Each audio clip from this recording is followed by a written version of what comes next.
നമസ്കാരം. കഴുത്തുളുക്കും മന്ത്രി വീണ ജോർജ് ആകെ പരിഭ്രാന്തിയിലാണ്. അവർക്ക് ജയിച്ചില്ലെങ്കിൽ അവരുടെ രാഷ്ട്രീയം തീരുകയാണ്. പിണറായി ആയിരുന്നു അവരുടെ സംരക്ഷക. പിണറായി രാഷ്ട്രീയത്തിൽ നിന്നും ഇത്തവണയോടുകൂടി അസ്തമിക്കുകയാണ്. അപ്പോൾ ഇക്കുറി ജയിച്ചില്ലെങ്കിൽ പിന്നെ വീണ ജോർജിൻ്റെ ഭാവി കട്ടപ്പുക. തോൽവി ഏതാണ്ട് ഉറപ്പാക്കിയിരിക്കുന്ന എന്ന റിപ്പോർട്ടാണ് പുറത്തേക്ക് വരുന്നത്. വീണയുടെ തോൽവിയുടെ അവസാനത്തെ ആണിയടിച്ചത് പത്തനംതിട്ട പ്രസ് ക്ലബ്ബിലെ സംവാദമാണ്. ആ സംവാദത്തിൽ പഴയ മാധ്യമപ്രവർത്തക എന്ന ധൈര്യത്തിൽ കയറി വന്ന വീണ പണി ചോദിച്ചു വാങ്ങി. അബിൻ വർക്കി ഒരു മാസ് എൻട്രിയാണ് നടത്തിയത്. കോലഞ്ചേരിയിൽ നിന്നും ഇങ്ങോട്ടെത്തിയ അബിൻ വർക്കിക്കുണ്ടായിരുന്ന ഒരു അസ്വീകാര്യത അതിനൊറ്റ സംവാദത്തോട് തീർന്നുപോയി. അബിൻ വർക്കി അവിടെ എത്തുന്നു, ശക്തമായ ഇടപെടൽ നടത്തുന്നു, വീണയുടെ ഓരോ വാദങ്ങളും പൊളിച്ചടുക്കി നശിപ്പിക്കുന്നു. വീണയുടെ ശരീരഭാഷ തന്നെ ആ തോൽവി വ്യക്തമായിരുന്നു. വീണയ്ക്ക് ഉത്തരമില്ല. വീണ അവിടെയും ഇവിടെയും തൊടാതെ തടി തപ്പി പോവുകയാണ് ചെയ്തത്. വലിയ ചർച്ചയായി. അബിൻ വർക്കിയുടെ മിടുക്കിനെ കുറിച്ച് മണ്ഡലത്തിൽ ചർച്ചയായി. മാത്രമല്ല, അബിൻ വർക്കിക്ക് സഭയുടെ പിന്തുണയുണ്ടെന്ന് ഉറപ്പായി. നേരത്തെ അബിൻ വർക്കിക്കല്ല പിന്തുണ, വീണ ജോർജിനാണ് എന്നായിരുന്നു കരുതിയിരുന്നത്. തുമ്പമൺ ഭദ്രാസന മെത്രാന് വീണ ജോർജിന്റെ ഭർത്താവുമായുണ്ടായുള്ള വ്യക്തിപരമായ ബന്ധം വീണയെ സഹായിക്കുമെന്നായിരുന്നു കണക്കാക്കിയിരുന്നത്. എന്നാൽ ഓർത്തഡോക്സ് സഭയുടെ തലവനായ കാതോലിക്ക ബാവയ്ക്ക് തന്നെ അബിൻ വർക്കിയോട് വ്യക്തിപരമായി അടുപ്പമുണ്ടെന്നും അബിൻ വർക്കിയുടെ വിജയം സഭയുടെ കൂടി ആവശ്യമാണെന്നുമുള്ള സാഹചര്യം രൂപപ്പെട്ടു വരുന്നു. മാത്രമല്ല, കോൺഗ്രസിലെ വിമത ശബ്ദങ്ങൾ ഇല്ലാതായി. സീറ്റ് കിട്ടുമെന്ന് പ്രതീക്ഷിച്ചിരുന്ന യൂത്ത് കോൺഗ്രസിന്റെ ജില്ലാ പ്രസിഡന്റ് വിജയ് ഇന്ദുചൂടൻ മാറി നിൽക്കുമെന്നായിരുന്നു പലരും കണക്കാക്കിയത്. എന്നാൽ വിജയ് ഇന്ദുചൂടൻ സജീവമായി തന്നെ രംഗത്തുണ്ട്. വിജയ് ഇന്ദുചൂടനുണ്ടായ അസ്വസ്ഥതയൊക്കെ പരിഹരിക്കാൻ അബിൻ വർക്കിക്ക് കഴിഞ്ഞു. പത്തനംതിട്ടക്കാരനായ രാഹുൽ മാങ്കൂട്ടവും ഒടുവിൽ അസ്വാരസ്യമൊക്കെ മാറി ഒരുമിച്ച് രംഗത്തിറങ്ങിയിരിക്കുന്നു.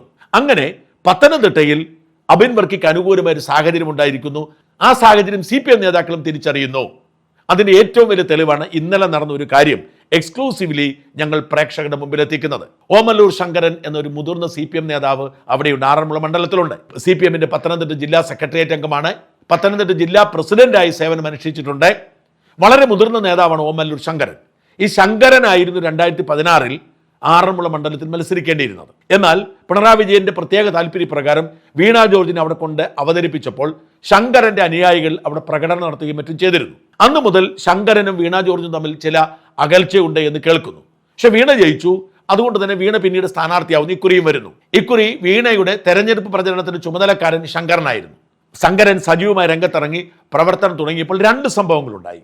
ഒന്ന്, വീണ തോൽക്കുമെന്നൊരു അന്തരീക്ഷം അവിടെ രൂപപ്പെട്ടു വരുന്നു. ശങ്കരൻ തിരിച്ചറിയുന്നു. പാർട്ടിയുടെ ജില്ലാ നേതൃത്വം പൊതുവെ അതൃപ്തരാണ്. വീണയ്ക്ക് 3ാം ഊഴം കൊടുത്തതിൽ തികഞ്ഞ അതൃപ്തരാണ്. പത്തനംതിട്ട ഏരിയ സെക്രട്ടറി സഞ്ജു അടക്കം, ജില്ലാ സ്പോർട്സ് കൗൺസിൽ പ്രസിഡന്റ് അനിൽകുമാർ അടക്കം വളരെ കുറച്ചു പേർ മാത്രമേ വീണ ജോർജിനെ പിന്തുണയ്ക്കുന്നുള്ളൂ. പാർട്ടി ജില്ലാ സെക്രട്ടറി രാജു എബ്രാഹിമിന് പോലും വീണയോട് താല്പര്യമില്ല. എന്തിനേറെ പഴയ നേതാവ് AP ഉദയഭാനു, അദ്ദേഹത്തിന് താല്പര്യമില്ല. അവർക്ക് പതിയെ മാറി നിൽക്കുകയാണ്. വീണ മന്ത്രിയായിട്ടും നോമിനേഷൻ കൊടുക്കാൻ പോയപ്പോൾ കൂടെ ആരും ഉണ്ടായിരുന്നില്ല. ഒരു പാർട്ടി നേതാക്കൾ ഉണ്ടായിരുന്ന പ്രാദേശിക നേതാക്കൾ മാത്രമാണ്. അങ്ങനെ ഒരു അകൽച്ച ഉണ്ടാകുന്നതിനിടയിൽ മറ്റൊരു സംഭവം കൂടി ഉണ്ടായി. അതെന്താണെന്ന് വെച്ചാൽ വീണ ഒരു സ്വന്തം PR ടീമിനെ അവിടെ ഇറക്കുകയാണ് തെരഞ്ഞെടുപ്പ് പ്രചരണത്തിന് വേണ്ടി. ഭവിത എന്ന പേരുള്ള ഇന്ത്യ വിഷനിൽ മുമ്പ് വീണ ജോർജിനൊപ്പം പ്രവർത്തിച്ചിരുന്ന ഒരു സ്ത്രീയുടെ നേതൃത്വത്തിൽ PR ടീമാണ് രംഗത്ത് വരുന്നത്. ഈ PR ടീമായിരുന്നു തോമസ് ഐസക്കിന് വേണ്ടി PR വർക്ക് ലോക്സഭയിൽ മത്സരിച്ചപ്പോൾ നടത്തി തോമസ് ഐസക്കിനെ 8 നിലയിൽ പൊട്ടിച്ചു കൊടുത്തത്. അങ്ങനെ ഈ ഭവിതയുടെ നേതൃത്വത്തിലുള്ള PR ടീമിന്റെ വർക്ക് പാർട്ടിയോട് ആലോചിക്കാതാണ്. പാർട്ടി ഒരു പദ്ധതി ഇടുമ്പോൾ ഇവർ മറ്റു രീതിയിൽ പദ്ധതി ഇടുന്നു.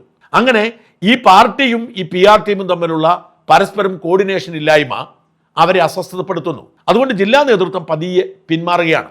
ഇതിനിടയിൽ വ്യക്തമായ സൂചന കിട്ടുന്നു. അബിൻ വർക്കിയുടെ ഈ മാസ് എൻട്രി കൂടി വന്നതോടുകൂടി വീണ തോൽക്കുമെന്ന് സൂചന കിട്ടുന്നു. തോറ്റാൽ അത് തൻ്റെ പുറത്ത് വയ്ക്കും എന്ന പേടി ഈ ഓമല്ലൂർ ശങ്കരനെ ബാധിക്കുന്നു. G. സുധാകരന്റെ രാഷ്ട്രീയ ജീവിതം അവസാനിച്ചത് അങ്ങനെയാണ്. H. സലാം അവിടെ മത്സരിക്കുന്നു. H. സലാം ജയിക്കുന്നു. പക്ഷെ H. സലാമിന്റെ ഭൂരിപക്ഷം കുറയുന്നു.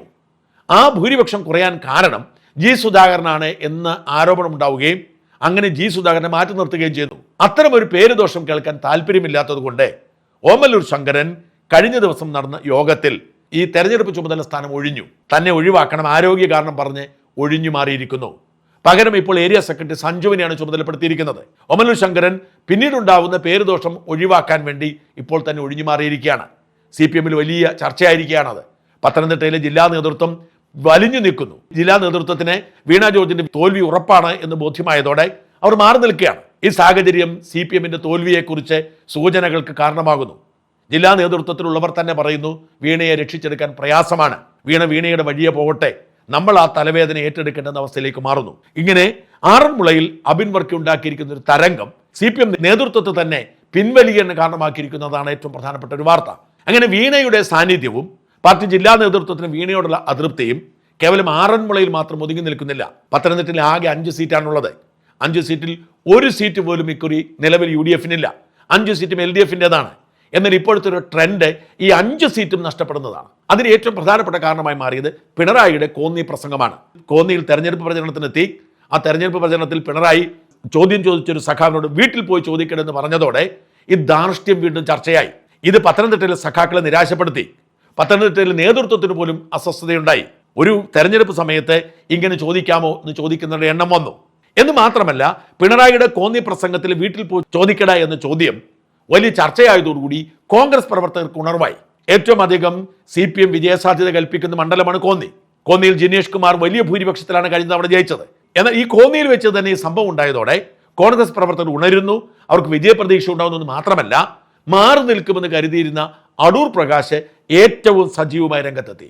പത്തനംതിട്ടയിലെ പ്രചരണത്തിനാണ് UDF കൺവീനർ കൂടിയായ അടൂർ പ്രകാശ് നേതൃത്വം കൊടുക്കുന്നത്. അതിൽ തന്നെ കോന്നി കേന്ദ്രീകരിച്ചുകൊണ്ട് അടൂർ പ്രകാശിന്റെ പ്രവർത്തനം വ്യാപകമാക്കി. കാരണം അടൂർ പ്രകാശും മാറി നിന്നേക്കും, കാലുവാരിയേക്കും ആരോപണമുണ്ടായിരുന്നു. എന്നാൽ ആ ആശങ്കയൊക്കെ മാറി അടൂർ പ്രകാശ് കോന്നിയിലെ തന്റെ ബന്ധങ്ങളെല്ലാം ഉപയോഗിച്ച് ദീർഘകാലം കോന്നിയിലെ MLA ആയിരുന്നു അടൂർ പ്രകാശ്. വലിയ ആഴത്തിലുള്ള ബന്ധമാണ്.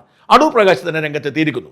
അങ്ങനെ കോന്നി പോലും LDF-ൽ നിന്ന് നഷ്ടപ്പെടുന്ന സാഹചര്യം അവിടെ രൂപപ്പെട്ടിരിക്കുന്നു. പിന്നെ ആറന്മുള ഉറപ്പിച്ചിരിക്കുകയാണ് അബിൻ വർക്കി. പഴകുളം മധുവിനെ സ്ഥാനാർത്ഥിയാക്കിയതിൽ ചില അസ്വസ്ഥതകൾ പലർക്കും ഉണ്ടായിരുന്നു. എന്നാൽ റാന്നിയിൽ പ്രമോദ് നാരായണൻ വീണ്ടും മത്സരിക്കുന്നതിനോട് CPM നേതാക്കൾക്ക് എതിർപ്പുണ്ട്.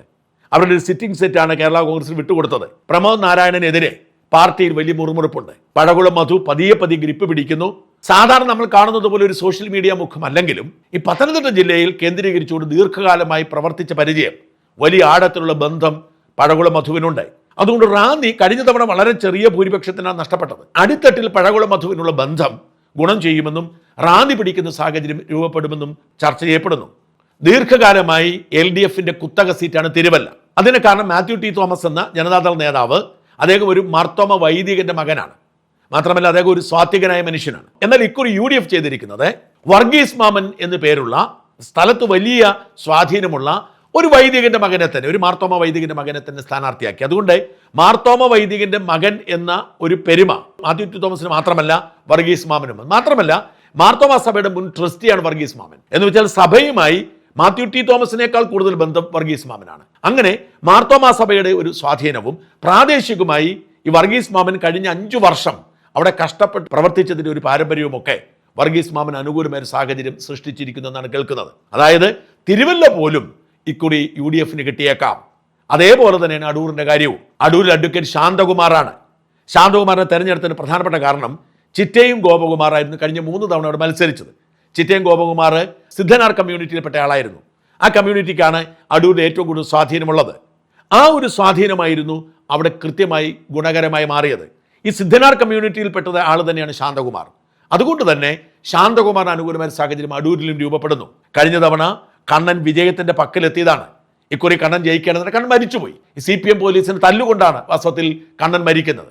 അപ്പൊ കണ്ണൻ അനുകൂലമായ ഒരു വികാരം കൂടി അവിടെയുണ്ട്. അങ്ങനെ അടൂരും അനുകൂലമായ സാഹചര്യമാണ്. എന്ന് വെച്ചാൽ പിണറായിയുടെ ഒരു പ്രസംഗവും വീണയുടെ സാന്നിധ്യവും ഈ പത്തനംതിട്ടയിലെ 5 മണ്ഡലങ്ങളും LDF-ന് നഷ്ടപ്പെടുന്ന സാഹചര്യം ഉണ്ടാക്കിയിരിക്കുന്നു. ഈ 5 മണ്ഡലവും LDF-ൻ്റെതാണെന്ന് ഓർക്കണം.